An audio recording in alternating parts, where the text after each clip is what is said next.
Organisation building, संगठन निर्माण, how, कैसे, ये थर्ड पार्ट है। Buddha's trisaran is for organization building. Buddha का त्रिसरण संगठन निर्माण के लिए ही है। बुद्ध ने जो त्रिसरण दिया है वो संगठन निर्माण के लिए ही दिया है। जैसे बुद्धम शरणम गच्छामि, बुद्धि की शरण में जाता हूँ, धम्मं शरणम गच्छामि, नैतिकता की शरण में जाता हूँ। तो उसी तरह से है संघम शरणम गच्छामि, यानी बुद्धि के बाद, बुद्धि और नैतिकता के बाद संघम शरणम गच्छामि। तो संघ का मतलब संगठन है, संघ का मतलब संगठन है। संगठन बिना बुद्धि और नैतिकता के नहीं होगा। इसीलिए बुद्ध ने पहले कहा कि बुद्धम शरणम गच्छामि, यानी बुद्धि की शरण में जाता हूँ, फिर कहा धम्मं शरणम गच्छामि, यानी नैतिकता की शरण में जाता हूँ। और बुद्धि और नैतिकता लेकर के जब वो संगठन में जाता है, संगम शरणम गच्छामि करता है, तब वो संगठन का काम कर सकता है। संघम शरणम गच्छामि in the reviews of organisation, मतलब कि संघम शरणम गच्छामि का मतलब संगठन की शरण में जाता हूँ। बी वाइज फर्स्ट, पहले बुद्धिमान बनो, पहले बुद्धिमान बनो। बुद्ध का यही कहना है कि पहले बुद्धिमान बनो, नैतिक बनो, तब संगठन का काम करो। तो बुद्ध ने कहा पहले बुद्धिमान बनो, यानी मनुष्य को पहले बुद्धिमान होना चाहिए, अपनी बुद्धि का विकास करना चाहिए, शिक्षित होना चाहिए। शिक्षित बनो का मतलब यही है जो हमारे पुरखों ने नारा दिया था, फूले साहब ने दिया था, राष्ट्रपिता फूले साहब ने दिया था, बाबा साहब ने दिया, साहू महाराजा ने दिया, पेरियार ने दिया। तो ये शिक्षित बनो का मतलब यही होता है कि उच्च शिक्षित होना चाहिए। उच्च शिक्षित मतलब यूजी, पीजी और पीएचडी, यानी विश्वविद्यालय स्तर की शिक्षा होनी चाहिए। केवल इतने से संगठन नहीं बनेगा। उच्च शिक्षित होने पर भी केवल संगठन नहीं बनेगा। उच्च शिक्षित होकर लोग रोजी रोटी कमा रहे हैं, उच्च शिक्षित होकर लोग रोजी रोटी कमा रहे हैं, सांगठनिक कार्य नहीं कर रहे हैं, नहीं कर पा रहे हैं। नैतिकता भी होनी चाहिए, उच्च शिक्षा के साथ नैतिकता भी होनी चाहिए। धम्म का मतलब नैतिकता होता है, पाली में धर्म नहीं होता है, नैतिकता होता है, वो नैतिकता होता है।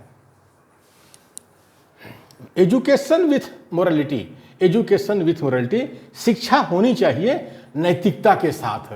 अगर शिक्षा जो है नैतिकता के साथ में है तभी वो संगठन का काम कर पाएगा।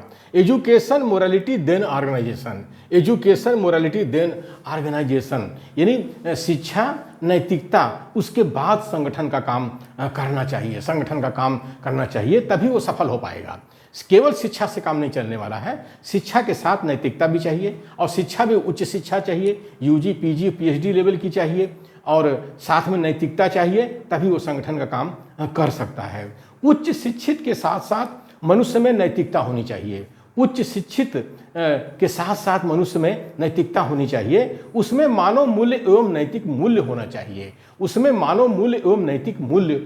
चाहिए। उच्च शिक्षा से ही केवल काम नहीं चलेगा, संगठन नहीं बनने वाला है। उसमें मानव मूल्य और नैतिक मूल्य होना चाहिए, तभी वो संगठन बना सकता है। आज मूल्यवासी बहुजन की समस्या यही है कि लोग शिक्षित तो हो गए, लेकिन मानव मूल्य, नैतिक मूल्य नहीं है। इस वजह से वो संगठन का काम नहीं कर पाते हैं। उच्च शिक्षा और नैतिकता से लैस होकर मनुष्य को संगठन कार्य में लगना चाहिए। उच्च शिक्षा और नैतिकता से लैस होकर मनुष्य को संगठन कार्य में लगना चाहिए, तभी सफलता मिलेगी। यथो प्रजा तथो राजा, लोकतंत्र के लिए है। लोकतंत्र में क्या है? यथो प्रजा तथो राजा।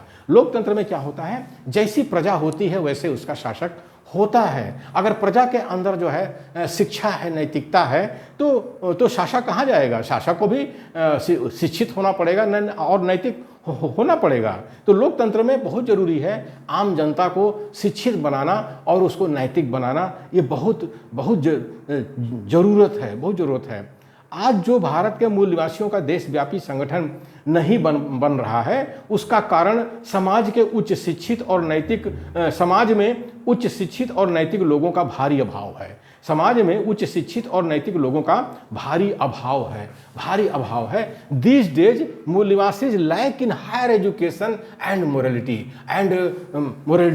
आज जो भारत के मूल निवासियों का देशव्यापी संगठन नहीं बन रहा है, उसका कारण समाज में उच्च शिक्षित और नैतिक लोगों का भारी अभाव है। उच्च शिक्षित और नैतिक लोगों का भारी अभाव है, इसलिए मूल निवासी बहुजन का संगठन नहीं बन पा रहा है, खास करके देशव्यापी संगठन नहीं बन पा रहा है। शैतान मूल निवासियों के संगठन में घुसता है, उन्हें दिग्भ्रमित कर देता है। शैतान जब भी मूल निवासियों के संगठन में आता है, उनको मिसलीड कर देता है, दिग्भ्रमित कर देता है। जैसे बौद्ध धर्म के अंदर यह शैतान घुसा और घुसने के बाद बौद्ध संघ को दो हिस्से में तोड़ दिया, हीनयान और महायान। लोगों को दिग्भ्रमित कर दिया और बौद्ध धर्म को भारत से खत्म कर दिया। अभी बहुजन में घुसा और उसको सर्वजन बना करके बहुजन आंदोलन का सत्यानाश कर दिया। ये आंखों के सामने हम 2022 में इसको देख रहे हैं। शैतान मिसलीड्स मूल निवासी। शैतान जो है मूल निवासियों को गुमराह करता है। जैसे बहुजन से सर्वजन बना दिया, बौद्ध धर्म का जो है भारत से कबाड़ा कर दिया। बीवेयर ऑफ शैतान। शैतानों से बचना चाहिए, शैतानों से सावधान रहना चाहिए, बचना चाहिए। शैतानों से सावधान रहना चाहिए, उनसे बचना जरूरी है। जो शैतान ऊंच नीच के सिद्धांत में विश्वास करता है, वो इंसानों को संगठित क्यों होने देगा? जो शैतान ऊंच नीच में विश्वास करता है, वो इंसानों को संगठित क्यों होने देगा? अगर इंसान संगठित हो जाएगा तो शैतान तो 3% है, उसके ऊपर शासन करेगा। तो इसीलिए वो जो है इंसानों को धर्म, भाषा, जाति, वर्ण के नाम पर लड़ाता रहता है, उनको संगठित नहीं होने देता है, उनको गुमराह करता रहता है। यही शैतान का काम है। आगे है साथियों, ऑर्गेनाइजेशन बाय सॉफ्ट स्किल। संगठन हमेशा सॉफ्ट स्किल से बनता है। हार्ड स्किल से रोजी रोटी चलती है। हार्ड स्किल मतलब उच्च शिक्षा से आप डॉक्टर, वकील, इंजीनियर कुछ भी हो जाइए, रोजी रोटी चलाइए, लेकिन आप संगठन नहीं बना सकते हैं। अगर आपके अंदर सॉफ्ट स्किल नहीं है, आप संगठन के लिए अनफिट हैं। तो संगठन उस सॉफ्ट स्किल से बनता है। हार्ड स्किल से रोजी रोटी चलती है। एक टोली का हिस्सा बनना, यानी एक टीम का हिस्सा बनना और उसे नेतृत्व प्रदान करना सॉफ्ट स्किल है। सॉफ्ट स्किल में दो चीज़ है।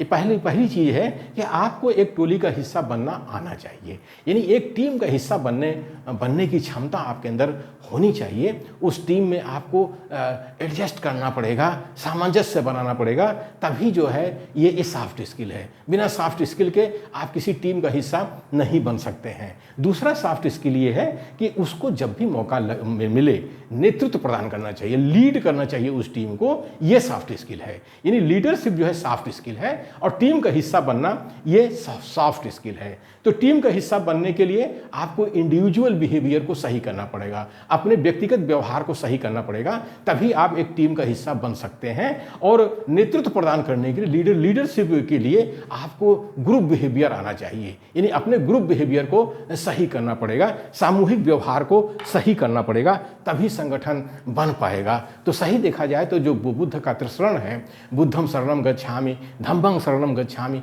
संघम शरणम गच्छामि, ये संगठन बनाने के लिए है। लेकिन कोई भी भंते आज इसको बताने के लिए तैयार नहीं है। कोई भी जो बुद्ध की बात करता है, कहते हैं बहुत बड़े बुद्धिस्ट हैं, लेकिन ये त्रिशरण का सही अर्थ नहीं बताते हैं। तो त्रिशरण जो है संगठन बनाने के लिए है, ये बात हमको समझना चाहिए।